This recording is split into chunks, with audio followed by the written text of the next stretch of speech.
बहुत सम्मानित मीडिया के साथी मित्र जो हमारे निवेदन और निमंत्रण पर यहाँ आए, मैं उनका स्वागत और अभिवादन करता हूँ। धन्यवाद ये कि आपने दिल्ली प्रदेश कांग्रेस कमेटी की इस प्रेस वार्ता के लिए अपना समय निकाल के यहाँ पहुँचे। जैसा कि आप सब इस बात को अच्छे से जानते हैं कि 28 फरवरी को दिल्ली के 5 कॉरपोरेशन के वार्ड में उपचुनाव है। एक जन अदालत उन 5 कॉरपोरेशन वार्ड में दिल्ली की जनता की लगेगी और उस जन अदालत में जाने से पहले सभी अपनी अपनी बात लोगों तक रखेंगे।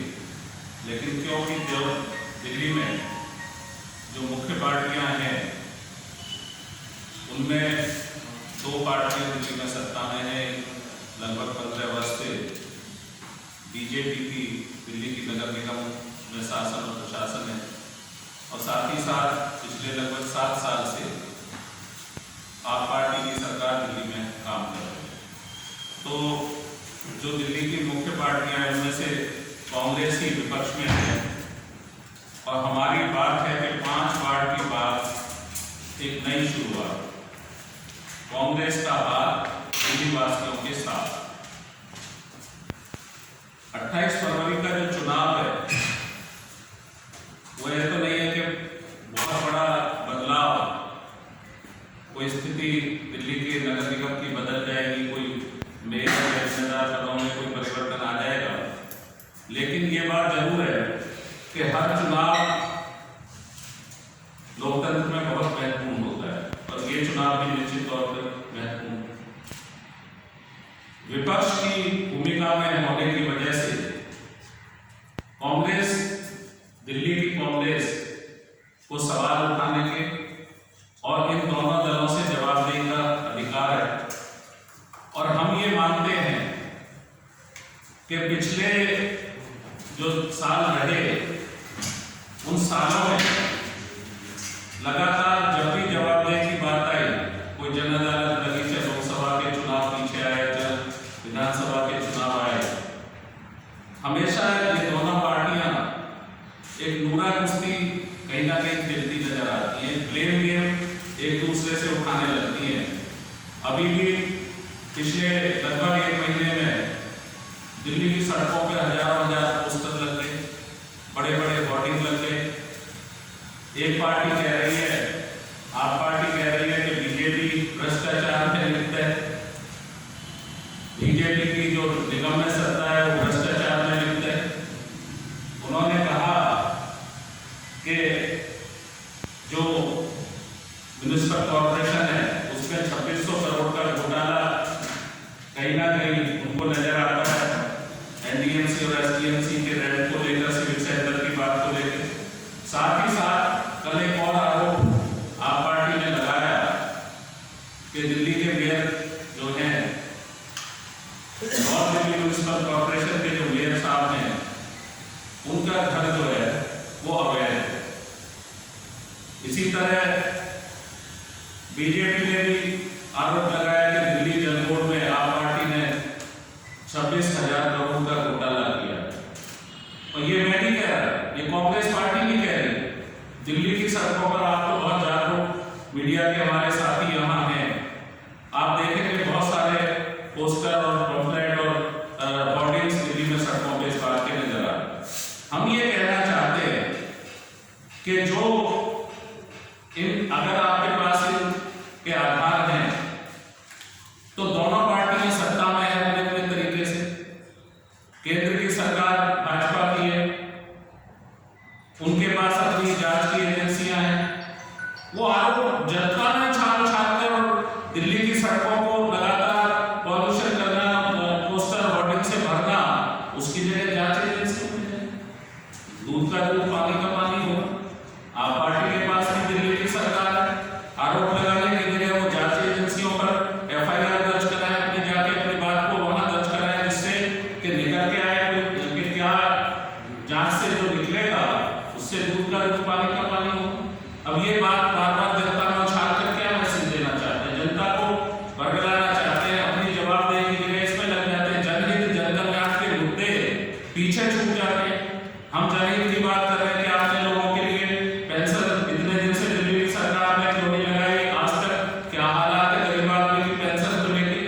पे सवाल ही नहीं है, वो दोनों पे आपस में आरोप प्रत्यारोप में शुरू हो जाते हैं।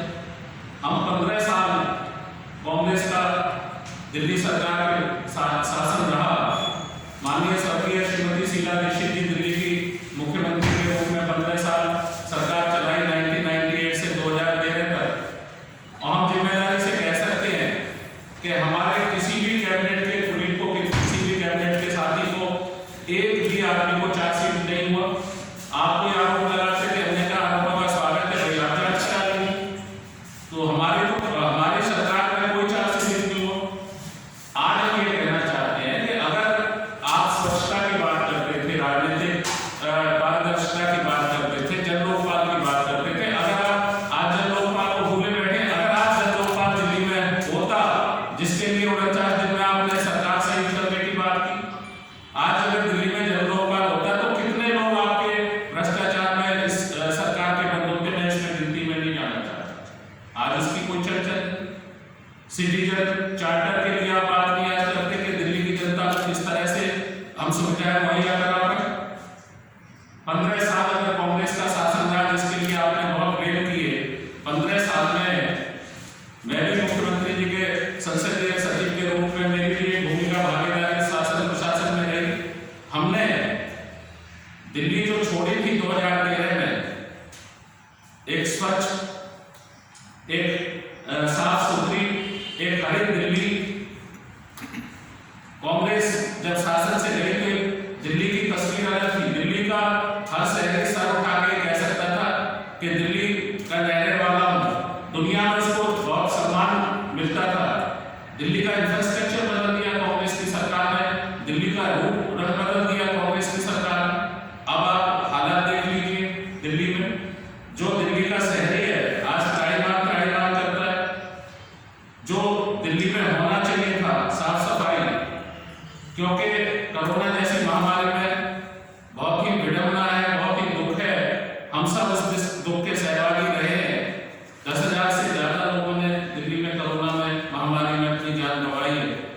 लेकिन दिल्ली की जो स्वास्थ्य सेवाओं की जिम्मेदारी है, दिल्ली की सफाई की जो जिम्मेदारी है, वो किसकी है? आज दिल्ली में आप देखेंगे कि बार-बार कॉर्पोरेशन के जो सफाई कर्मचारी हैं, पिछले 6 साल में 4 से 5 बार वो अपने आंदोलन कर चुके हैं, हड़तालें कर चुके हैं, मुख्यमंत्री के यहाँ धरना दे चुके हैं, अलग-अलग प्रोग्राम कर चुके हैं, क्योंकि उन सफाई कर्मचारियों को मेहनत करने के बाद भी तनख्वाह नहीं मिली। भाई इसकी किसकी जवाबदेही है? कांग्रेस की जवाबदेही नहीं है। दोनों सरकार आपस में कहते हैं कि हमारे पास 13,000 करोड़ रुपए म्युनिसिपल कॉर्पोरेशन कह रही है कि हमारे दिल्ली सरकार के पास हमने तनख्वाह देने को, तो ये एक दूसरे का आरोप उछाल के जनहित और जनकल्याण के मुद्दों से ध्यान हटाना है। अब ये जो सफाई कर्मचारी हैं, ये कोरोना वायरस से इस पीरियड में जो महामारी के दौर में सफाई कर रहे थे। म्युनिसिपल कॉर्पोरेशन के 2 बड़े अस्पताल दिल्ली में हैं, इंदिरा अस्पताल और कस्तूरबा गांधी हॉस्पिटल। दोनों के स्वास्थ्यकर्मी, चाहे डॉक्टर और पैरामेडिकल स्टाफ हो, वो हड़ताल पे गए लंबे समय। क्यों? क्योंकि उनको भी तनख्वाह समय पे नहीं मिली। अरे भाई ये जिम्मेदारी किसकी है? कांग्रेस का शासन रहा, कभी इस तरह की स्थितियां नहीं है। क्योंकि हम ये चाहते थे कि हमेशा जो नीचे के लोग जो काम करते हैं, सेवा करते हैं, उसे सेवा का परिश्रम समय पे मिलना चाहिए। उसका घर इंतजार करता है, उसका परिवार इंतजार करता है कि उसको तनख्वाह सही समय पे मिले, तभी तो वो अपना काम ठीक से कर पाएगा।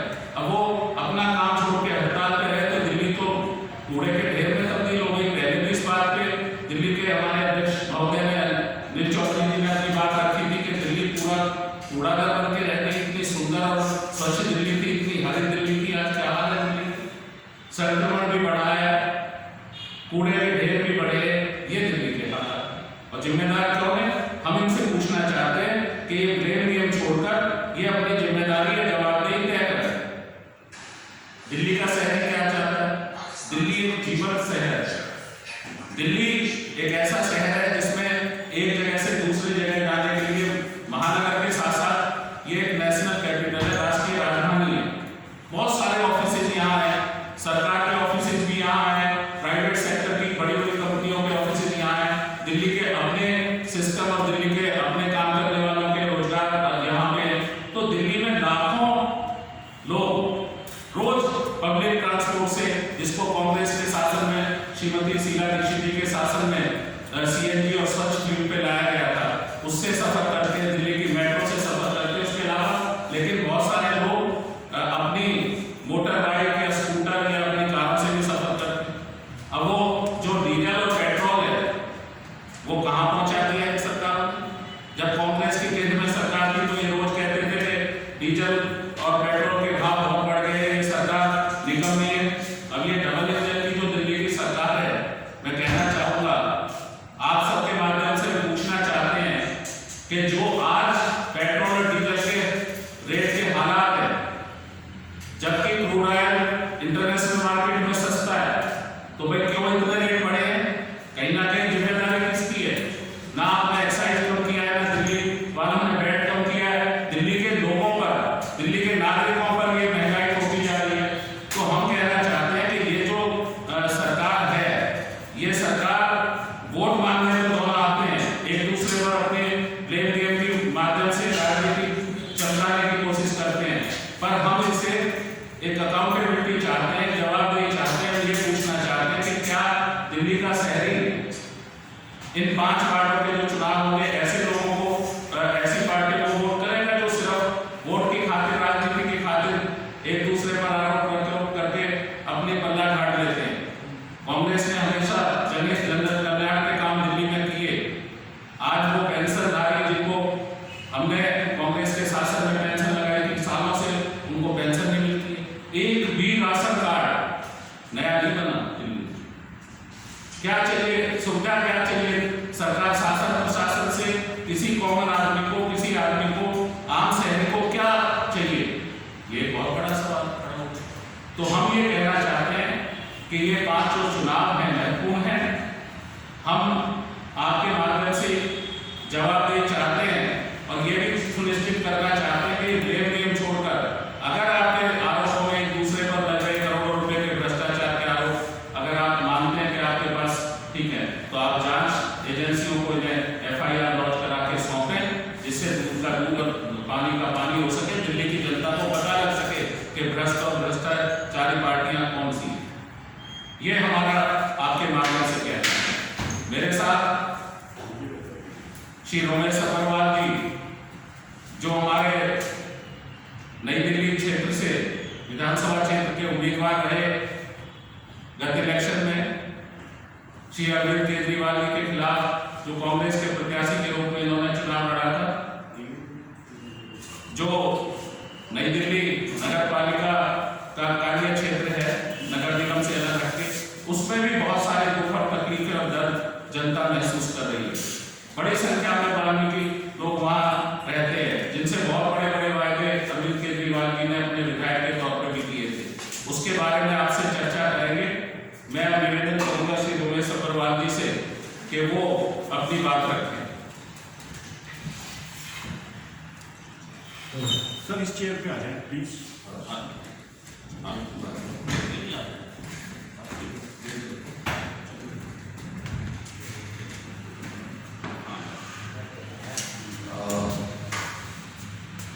मेरे छोटे भाई अनिल भारद्वाज जी ने आपको मेरे बारे में बताया। केजरीवाल साहब मेरे इलाके से चीफ मिनिस्टर हैं और एमएलए हैं, 3 बार चुनाव जीत चुके पिताजी के बाद। अखिल भारतीय कांग्रेस कमेटी और दिल्ली प्रदेश कांग्रेस कमेटी ने हमको निर्देश दिए कि वहाँ पर जो समस्याएं हैं जनता की, उसको उठाएं। इसके लिए हम लोगों ने सबसे पहले वाल्मीकि समाज की समस्याओं को लेकर 9 धर्मों की श्रृंखला शुरू करी महात्मा गांधी जी की पुण्यतिथि में, जो कि 30 जनवरी माह विधान का ध्यान था। हमारे क्षेत्र के अंदर डबल स्टैंडर्ड पॉलिटिक्स बहुत ज़्यादा होती है। खान मार्केट में हमारे सफाई कर्मचारियों के पिछले कई साल से, जब से नई दिल्ली बनी है, सफाई कर्मचारियों के एमडीएमसी के स्टाफ क्वार्टर्स हैं, उनको नोटिस रद्द किया गया है, छोड़ने के लिए कहा गया है और वो खाली करके उनको दूर भेजने की एमडीएमसी की और केजरीवाल सरकार की चाल जो है उसको हम लोग विरोध करने के लिए हमने धरने सभी बाल्मीकि बस्तियों में नई दिल्ली विधानसभा क्षेत्र में जो नई दिल्ली नगर पालिका के बीच में आपके क्षेत्र में आता है वहां पर आयोजन किया। पहला धरना 30 जनवरी को खान मार्केट में हुआ था, जिसका इनॉग्रेशन शक्ति सिंह गोयल जी ने, अनिल चौधरी जी ने, मैंने, कृष्णा जी, जयकिशन जी और दोनों दूसरे उपाध्यक्ष मुनीत अग्रवाल और अहमद अली जी उसमें उपस्थित हुए थे। बारागंगा ब्लॉक कांग्रेस कमेटी से इस तरह से कार्यक्रम किया। दूसरा धरना 6 तारीख को था, जिसको मैंने पोस्टपोन किया किसानों के चक्का जाम के लिए। अब 13 तारीख को कल ऐतिहासिक बाल्मीकि बस्ती को मंदिर मार्ग पे है, जहाँ पर गांधी जी हरिजन बाल्मीकियों के साथ रहते थे, वहां पर यह आयोजन सुबह 11:30 बजे से पूरा दिन चलेगा। हमें बाल्मीकि समाज को आज सड़कों पर एनडीएमसी के क्षेत्र में क्यों उतरना था? क्योंकि अरविंद केजरीवाल पिछले 7 साल से फरार है, आगे कभी आगे सुख लेते नहीं। एमपीओ में मकान ढूंढते हैं नई दिल्ली क्षेत्र में, वही मल्टी-स्टोरी फ्लैट बन जाते हैं। मेरे सरकारी कर्मचारियों के मकान ढूंढते हैं कि बड़े नगर में वही मल्टी-स्टोरी फ्लैट बन जाते हैं। क्यों नहीं एनडीएमसी खान मार्केट के फ्लैट्स को तोड़कर वहां मल्टी-स्टोरी बनाती विकास के नाम पर? अगर विकास करना है, क्षेत्र चाहिए वहां की डेवलपमेंट के लिए, तो पहला काम ये होना चाहिए कि डबल स्टैंडर्ड नहीं होना चाहिए। तभी दिल्ली कोई और ना हो, केंद्र सरकार केजरीवाल और एमपीओ के लिए कोई और ना हो, सरकारी कर्मचारियों के लिए कोई और कानून है, सफाई कर्मचारियों के लिए शोषण है, उसके खिलाफ हमने आवाज उठाने के लिए कल हमारा दूसरा धरना है। ऐसे 9 धरने बाल्मीकि समाज की तमाम नई दिल्ली क्षेत्र में, नई दिल्ली विधानसभा की कॉलोनियों में हम आयोजन पिछले 8 महीने एक करके कर रहे हैं। ये श्रृंखलाएं हैं। आपको सुन की हैरानी होगी कि एनडीएमसी में पिछले 7 साल से नौकरियां बैन हो गई हैं। कांग्रेस के राज में नौकरियों की बाढ़ हो गई थी।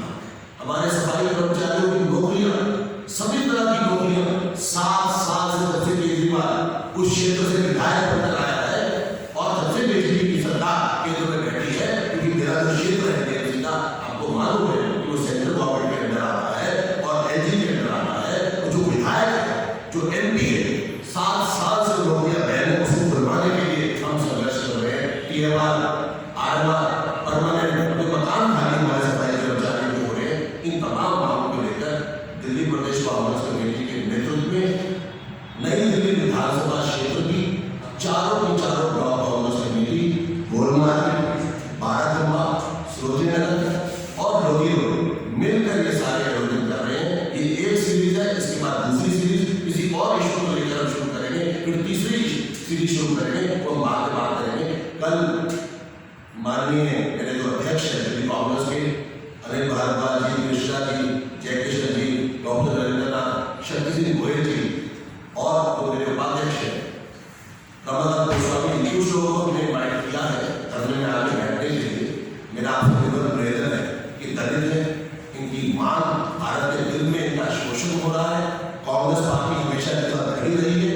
गांधी जी के फॉलोअर्स हैं, ट्रू फॉलोअर कोई है तो राहुल गांधी, सोनिया गांधी, प्रियंका गांधी, और कांग्रेस पार्टी है जो इंदिरा गांधी जी के रास्ते पे, महात्मा गांधी के रास्ते पे चलती है। मैं आपसे हाथ जोड़ के विनती करूंगा, कल सभी निकाल कर आप प्लीज उसके आकर इसको कवर करें। दलितों के साथ अत्याचार हो रहा है दिल्ली के अंदर, एमपीओ के नहीं बन रहे हैं, सरकारी कर्मचारियों के नहीं बन रहे हैं, हमारी नौकरियां बैन हुई है। मेरी हाथ जोड़ के विनती है, मेरी बात करने के लिए मैं डॉक्टर आया था। बहुत बहुत धन्यवाद। कोई सवाल इस विषय में अगर आपके हैं तो बहुत बहुत स्वागत है। इसी तरह के भी कोई सवाल आपके हों